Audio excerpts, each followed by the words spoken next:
Hello, everybody, and welcome to the best and worst of Walt Disney World, brought to you by Dreams Unlimited Travel, experts at helping you plan the perfect Disney vacation. Be sure to visit them on the web at dreamsunlimitedtravel.com. I am your host, Ryno Clavin, and this week I am joined by none other than Deni Sunderly. Hi there. And we want to say Happy New Year, first Yay. of all.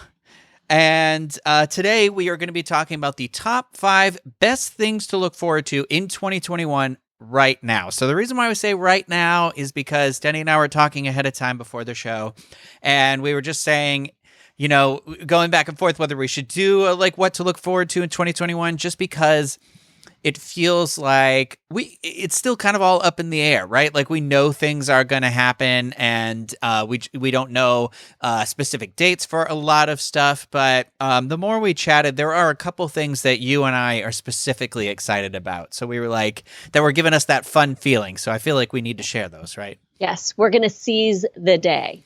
Yes. Yeah. Yeah.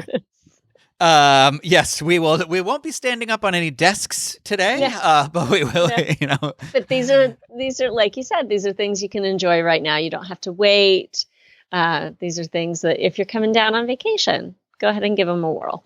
Yeah, for the most part, things are just there. You can do everything we're going to talk about. Some have just returned. Some are about to start or will by the time of recording this come out. But we're gonna dive right in, because the one that is kind of most recent that you experienced earlier this week was the return of park hopping, right?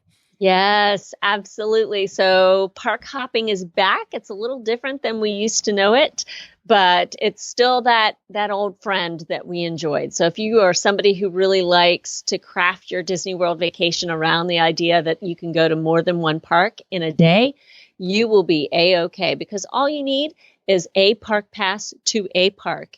You have to physically show up to that park and enter that park. So use your ticket media to get into that park. And once you have done that and it's after 2:00, you can go to another park. I've been told by cast members that they've been told that if a park is ever at capacity, that will be shown in the My Disney Experience app. Also, and there's also a phone number that you can call ahead of time, and they'll have a recording playing just saying all parks are below capacity at this time. Enjoy, whatever, you know, it'll give you the heads up as well. But also those cast members, when you go to try to use Disney transportation, they're going to scan your Magic Band, and they're going to probably say, so where are you wanting to go? Ooh, that's at capacity. So it's back, baby. And if you want to go eat dinner in Epcot and you're in studios, by all means, have at it. Yeah, I was going to say, I'm not a big like park hopper when it comes to the day. I spend most of the day in one park, but like what you just said, if it's something like, if it was like an end of the night show or something like that, which I know a lot of them aren't happening right now, but dining is a big one. Like, oh, I want to have dinner here, but I really want to spend the day at like Hollywood Studios, you know? So it's one of those where I'm like, I like that option returning, especially on those days where you're like, it happened to me over the holidays. We were at Epcot and we recorded our Figment episode. I had seen the shoulder figment, and I was going to get that for my friend, and I was like, I'll go back as soon as we're done recording and get it, and I completely forgot. But like the next day I had to go to Hollywood Studios to record something, and I couldn't let that park pass go because it was like that one was full for the rest of the year pretty much. And so I was like, okay, I guess I'm just going to have to make one for like 6 days from now. Whereas like this park hopping option, it would have been great to be like, okay, I could just run in, get that thing, and run out, because you know, who knows how many people actually end up showing up to their park reservation, because as an annual pass holder, we kind of just make them with the idea being like, okay, well, I know I'm going to go. And for me, when I'm canceling them, it's usually like day of. It'll even be like 4 or 5 p.m. And I'm like, well, I guess I'm not getting to that park today. So it's nice to know that they're still kind of monitoring that capacity flow of people, with also obviously what feels like increased capacity. People keep saying, is that capacity caprice? Oh, wow, I cannot speak today. Is the capacity increased or not?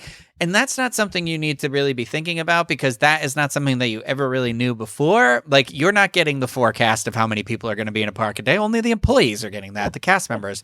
It's more of the idea is that more people are coming to the park. It doesn't matter how many people can go in the park, because when it's full to whatever that imaginary capacity is, you're gonna know it's getting more full. And lately, the last couple of weeks of the holidays, it's been pretty hopping. I like the word hopping more than anything else, but Happens good. you know, yeah. So it's nice if you get to one park and you're like, oh wow, this one is like a little crowded for my comfort with like Yep. the social distancing with the queues and in terms of where they go, and that could have a lot of people like doing the other stuff that you thought nobody was doing. So it's nice to be able to kind of turn and be like, well, I didn't ruin my entire day by coming here. I can still kind of keep going.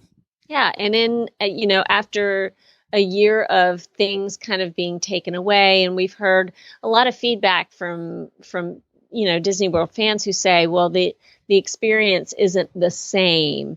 And while we get that this park hopping isn't exactly the same, it is a step. It feels to me like it's a step toward normalcy, and anytime we get to kind of inch a little closer to that, it just feels really good. Yeah, absolutely.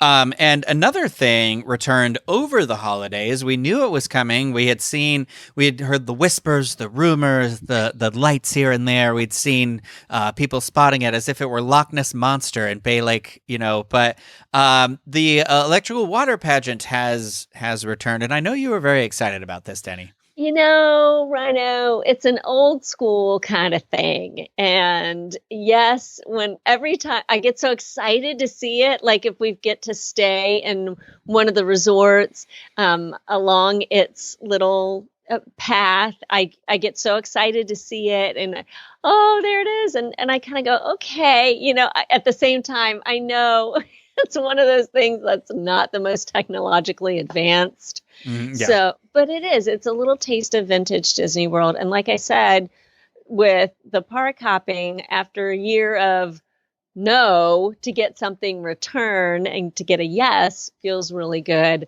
So to have that little baby floating around again on Seven Seas Lagoon is a good thing. What did I just call it? I called it like Bay Lake or something. It's Bay like Lake. that. Yeah, oh, it's okay. Bay Lake and Seven Seas Lagoon. So I thought I had misspoke. So okay, I'm glad. No, you're I'm fine. like, because I was like, did I say Bay Lake Tower? Was I saying the wrong thing? But it's good, Bay Lake over there in Seven Seas near Grand Floridian and Poly. So no worries.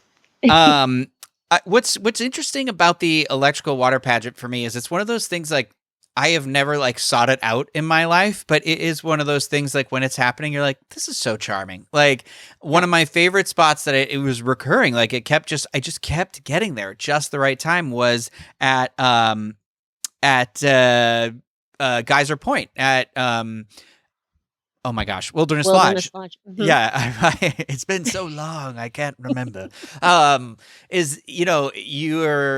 love that open air concept that they have over there. If you've never been to Geyser Point, but if you're sitting in one of the seats over by the water, it kind of just is this cute little thing that like pulls up, does its thing, and then moves on. And it's one of those things that I didn't seek it out before, but now that it's been gone, I feel like it'll have this whole new like appreciation for it, and people will be like that much more excited for it. And it's kind of like one of those things that wasn't here. You had that time to reflect on, and it's like crickets outside. You don't notice them until they stop, and then you're like, why is it so quiet out here? That's what I feel like it is for me. So I'm happy to have that back. Any sort of even remote like evening something or other is nice, just for me it's the music. I love that old school like synth like boop boop boop. Yes.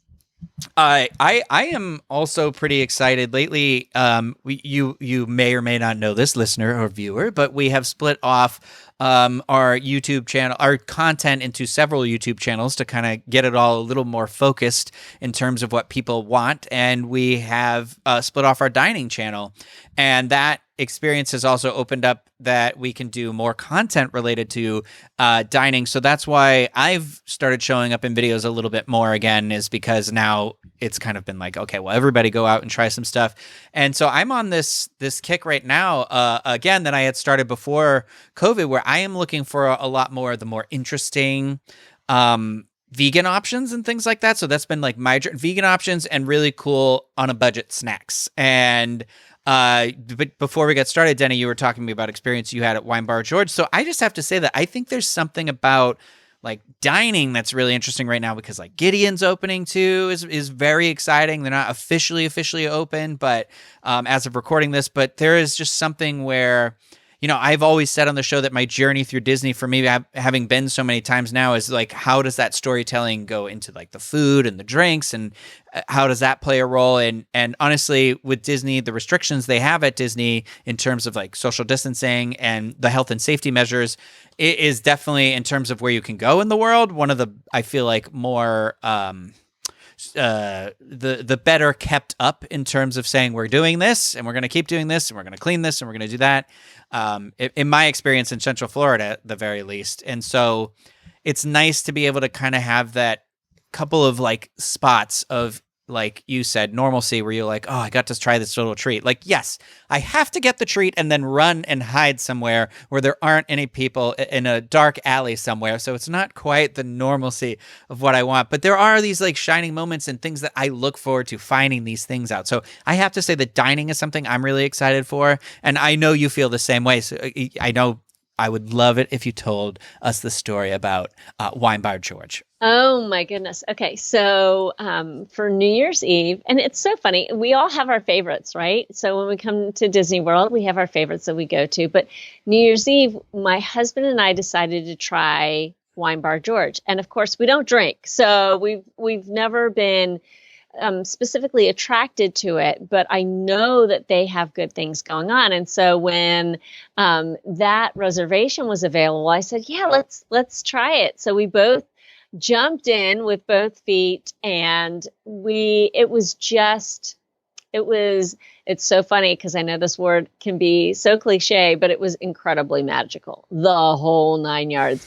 The space is beautiful, and they have this amazing second floor balcony. So we got to eat outside. It's spaced out. The tables are spaced out up there. And it's just this idyllic place where everyone is, the shoppers, the guests are all passing by beneath you. There's music in the distance, and you are just up here having this amazing food. So they have different levels of cheese board on the menu, and we have talked about the great love of cheese that is a part of my heart and of yours. Like, we know that cheese is, we love cheese. And so my hubby and I, when we were sitting there and looking at the menu, we went, okay, let's go for it. So we got the big board, which comes with a larger price tag, but it was I think it was one of the top 5 dining experiences I've had on Walt Disney World property. I mean, and I'm just saying this off the cuff, but I think if I really sat and analyzed it, I think I would stand behind what I have just said. Yeah. Because this cheese board descended upon the table and there were angels singing. It was amazing. And it was more than just cheese. It was charcuterie. So yes, have your favorites at Walt Disney World. We all do, but also be open to that new dining experience, that new snack experience. I'm so glad you went to Aaron McKenna's recently, because that is an amazing place. Yeah. So yeah, it's interesting. You know, when you frequent places like these, that the diversity in the offerings allow you to kind of take that tiptoe outside of your comfort zone. You know what I mean? I understand it's different for people that might be in like a rural town and like saying, well, I'm going to go to this like cruelty-free, vegan, gluten-free, vegan, egg-free, well, all this stuff, like soy-free place, and being like, yeah, I got to make a separate trip there. But when you're here and they've kind of rolled this all together, it's nice to be able to be like, yeah, I'm going to give it a try. And then now I know I'm going to seek it out in these other places and stuff. So I also like your perspective on that, because like you said, your husband and you don't drink. And so it's interesting because when you think, I mean, it's in the name, Wine Bar George. Exactly. Right? But it does have such a beautiful setup. It's in this great spot, and I am a sucker for a second floor open air patio, and we are having like just the sweet spot of great weather right now in Florida, where it is nice and cool at night, and I being from Massachusetts, like I love cold weather, and so I am very much like I want to every night we have that's cool here. I want to be spending as much time outside as I can, and so that's why I was when I went to Erin McKenna's bakery specifically. When I was walking away to go find a table to sit, I saw everybody up on the second balcony, and I was like, I'm gonna come here at night, specifically at night, because I love the setting at night, and I like you said, like I love that experience of being above and like just kind of watching people go about their lives. One of my favorite experiences was at Disneyland, getting to stay in the Grand Californian. One of the couple of times I was fortunate enough to stay there was my balcony. I had a balcony, and it was over, right over World of Disney. It was like that part of the hotel. So I used to just sleep with the door open and leave it open at night, so I could, because it's in California, it's cool at night, and I just love to fall asleep listening to everybody kind of go back and forth, because it'd be like 1 a.m. or something like that, because I never go to sleep when I'm there. But like, it was just one of those, like, I love that, and I love that. In Florida, there aren't a ton of those kind of like setups where you're a little bit higher and you can like look about, it also in this time of crowding, I feel like they have the perfect type of patio seating up there too, where the tables are nice and spaced. You're up and away from everybody. And so it's really nice to hear that you kind of went to somewhere outside of your zone, that you could enjoy yourself just as much, even though it wasn't about like having the wine or the drinks or the whatever, It's cool. Although I will say, because I love a good mocktail, I love a virgin mojito. I am so into them right now. It's ridiculous. And so when we sat down, we said right away to our server, so we don't drink. And she said, okay, so we won't go over the wine explanation, but we'll talk about the food. And I said, actually, if there is a mocktail, I would, if there's something, whatever the bartender has. And so she brought it back, and it was this amazing drink with muddled strawberries. And she said, the bartender was so excited. He actually said, I've been waiting for this opportunity today, because I have all of these fresh strawberries.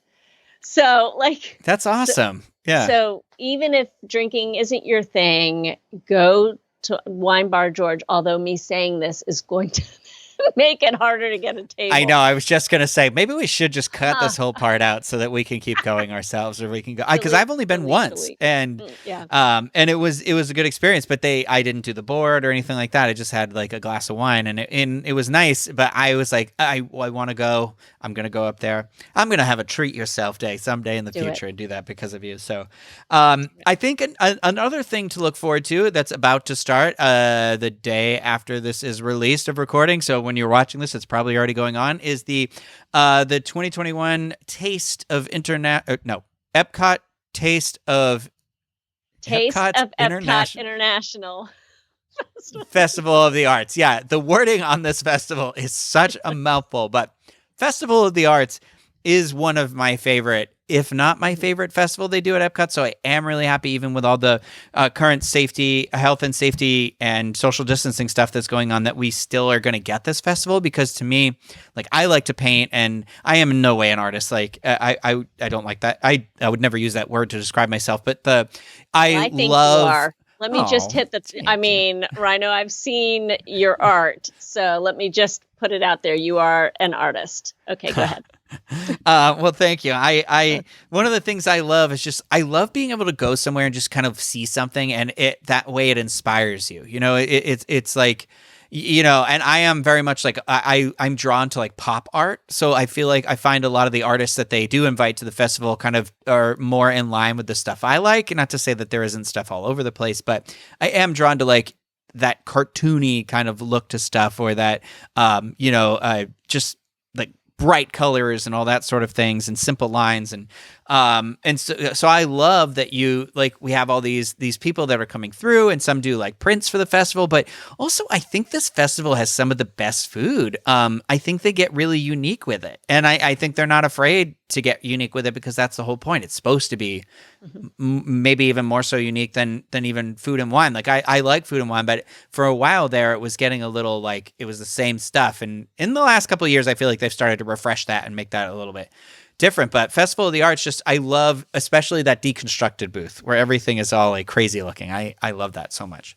I have never had anything at Deconstructed I Dish, so know I'll where have we're to. going on Friday. Oh, I have to try it. But yeah, no, it is all about the art at the Festival of the Arts, right? So it might take a minute longer for them to plate what you've asked for, but you want them to take that minute because what comes out is just so markedly different than what you normally get at the other festivals. There's just that extra something that is, that extra, attention's been paid to that dish, and it's a lot of fun. And yes, it's going to be different this year because we're not going to have all the Broadway performances, the Disney on Broadway stuff. A lot of those things will be different, but you still have all of this art to be able to look through, and there's jazz playing, and it's just a different, just tenor to the whole park. Because you'll have the chalk artists right there doing their thing, and it's a lot of fun. But there definitely are a lot of festivals, and it's neat that even during this whole pandemic, we've still been able to enjoy little bits of those festivals that we enjoy so much. Yeah, and what's crazy is that the fact that they keep putting taste of in front of everything, but I was looking at it and there's like a lot of booths this year, and so I was like, this is like full blown, like with the exception of like I know the performers like you said not being there, there's still a lot to this festival to enjoy, I think, and so I think they've kind of tried to make up for some of the stuff they're missing in other ways. And so with like little surprises or things you didn't expect here and there. And so I'm looking forward to that kind of discovery. Cause again, I feel like that falls in lines with the dining stuff that excites me. And so having this festival with the art, and I'm always itching to get some new art, even though I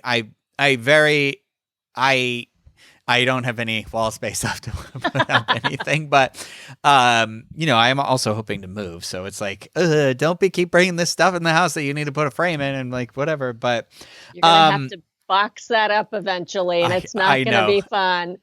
I know. I think we are also pretty excited. I know you are specifically, but attractions. We were promised a lot of attractions in 2021 that are probably not happening, but we don't know for sure what's happening when, or when's opening where, or what's happening. We know that we are for sure getting one new attraction, if nothing else, right, this year, and one that you are very excited for because he's hanging on the wall behind you. Yes, he is. I can't wait to be able to step foot in the addition for the France Pavilion. So Remy's Ratatouille Adventure, we're going to get it eventually. We just got to be patient and wait for them to know that all the planets are in alignment for that to happen. But it thrills me to no end to be able to take a ride on that Skyliner and float right past the addition, and everything just looks perfect. Like the lights were on in the creperie recently, and I just went, ooh, like, what does it look like in there? And what are they up to this evening? What are they doing? And seeing the fountain running, and it is, I stand outside of that construction wall all the time and just longingly look up at the sign that's there. And eventually those walls, the construction walls will be down, and we'll be able to step foot into a brand new part of a pavilion. And we've said it before, anytime you can have that first time in moment, or first time riding a certain attraction moment, it's such a joy-filled time, and I can't wait for it. Yeah, it's like what you said too. There's that excitement of just having new areas to explore. Like the creperie is one where I'm pretty excited because I know it's not the same, but Universal Studios had a little crepe like thing pop up when they reopened after the shutdown, and I have to say it has become like my like go-to universal food item. It's not very expensive, but it's very filling and it's creative and fun. Of course they got rid of my favorite one on the menu already, because why not? The goat cheese one is gone. It's Oh. fine. I don't know if it's back because there was like a holiday one, so I don't know. Mm. Whatever. But I'm excited to see how Disney kind of expands on that idea, maybe, or something, or what they do. And you're right. There's that excitement in the air when a new attraction comes to the parks that you love, so much. And so I look forward to that. Anything new. And before we close out, though, I feel like we do have an honorable mention because it is 2021, and so we just know very little about it. But we have to say that I think we are in agreement that we're both very excited for the 50th anniversary at Walt Disney World. This is a place that plays a big role in our lives, and we're excited to see what that will entail. And obviously, like rightfully so, I feel like there has been not really many announcements at all. Here's hoping that the vaccination rollout and stuff like that goes well enough that we can get some sort of like celebration or something. But yeah. Yeah. I'm sure that they had a plan because they've got to think this through years in advance. So I'm sure there was a plan. I'm sure it was being flushed out. And now with all of this, they're having to try to figure out exactly what can and cannot occur. Whatever it is, we're looking forward to it because that they can't let something like the 50th go without some special acknowledgement. And while it may not look as optimal as intended, it'll still be good enough. I'm just hoping we get some snacks. I would love some special fun cupcake snacks. for sure. Exactly. Cupcakes for everyone. That'd be a lot of fun to be able to get in there and enjoy some limited time things and have some cool t-shirts for us, please, to be able to purchase, because we'll purchase the t-shirts and we'll all be happy. But yes, I'm hoping again that the stars align to be able to really enjoy, all of us getting to enjoy the 50th. I like what you said. Like I know people being like, "Oh, you're excited for a shirt, whatever." Yeah, we're merchandise people. We're excited. Give us something to look forward to. Like, I am excited. Speaking of that, to see what that line will entail, the merchandise, the 50th anniversary, because Disney is in this thing where we get both new and like kind of retro stuff. So I'll be really excited to see when that stuff kind of starts rolling out what that looks like. Hopefully, it looks better than that 2021 design of like that new weird. I don't know what they were thinking. I do not like the weird stampy color blocks. Yeah. Like, yeah, I don't like it. Were we going Warhol? I'm not sure where we were. I don't. It's like weird. I don't know. It's not for me. It's not for me. That's fine. If you love it, I'm sorry, but although I'm okay that I'm just happy that it merely says 2021 on it and not 2020. I'm glad we've moved on from 2020. Yeah. Give me another year and I'll be happy. So it'll be all right. It's funny. It's crazy because it's one of those, like, I was having this talk with my friend because my birthday was obviously January 1st and New Year's, and I was thinking about how it's weird to have a birthday right around that time, not just because you're like, oh, it's 7 days after Christmas, whatever. Like, I always said it's fun because you always in school, I always got the day off and everybody is celebrating your birthday because it's like the whole world celebrates, and so it's great. But it's also like there's that perspective where it seems like there's always the devil's advocate, always very present these days, and that's rightfully so. That's how you look at a problem with both sides, but people are being like, oh, when everyone wakes up on Friday morning realizing it's just the day after yesterday. And I was like, yeah, I get what you're saying, where you're saying like there isn't a solid beginning and an end to a year, like a year, time is a construct and stuff like that.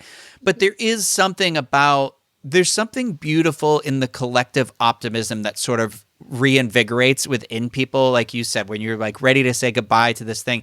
I think that it's weird. It's one of those things, and anybody can attest to this who's been, like you said, at an opening of an attraction or a midnight premiere of a movie or anything like that. When you are with a collective amount of people and you are all radiating these like good, positive vibes, it feels different. It feels like there's something tangible in the air where it gives you just that little extra like push or like breath or anything that you need just to take one more step up the stairs, and that's, I think there's something beautiful to that. And so it's like what you said, it's nice to have that collective push forward. So even though we don't know what's coming in 2021, I'm feeling this sense of renewal that hopefully we can ride like, I was going to try and make a stupid Lilo and Stitch surfboard wave joke, but I was like, nah, I'll let everybody else put it together. Make it if you need to. No, but there is that definite feeling of forward momentum, right? Mm-hmm. There's forward motion happening.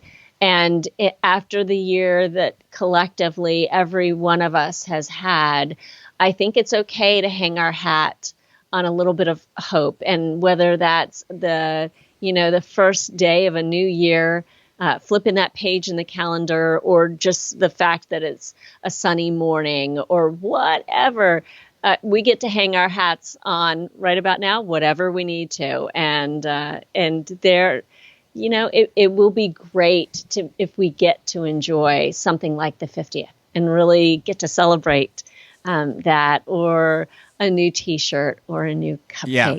So you know what we're in, the moment we're in, I'll compare it best to, it's the final 2 minutes of Rogue One, and 2020 was us, the rebels, running from Darth Vader, trying to dodge all these things. And this moment is Leia taking the plans, and they say, "What do you have?" And she says, "Hope." And then the movie ends, and you're like, we know the story's not over. It's got so much more to go, and we're not done with the battle, because obviously they 3 more movies with it. Well, 6 more movies, but and that's where we're at, where it's just like, it's just, you needed that moment, That's and right.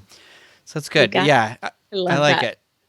So that's what we had. Those are our top 5 best things to look forward to in 2021. As of right now, there will be more, and when we have more, we'll recoup. We'll do another again. We'll do a New Year celebration in April. But there's park hopping, there's water pageant, there's dining, there's festivals, there's attractions, and then hopefully 50th anniversary stuff is on the way. So thank you very much, Deni, for having this conversation with me. Thanks for having me along for the ride, Ryno.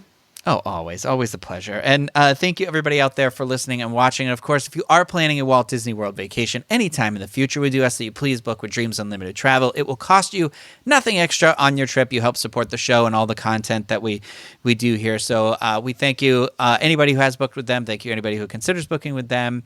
And that's going to do it for this episode of the Best and Worst of Walt Disney World. But we'll return with another episode. We just want to say Happy New Year and hope that you are all staying safe, happy, and healthy this year. And we'll see you next time. Goodbye, everybody.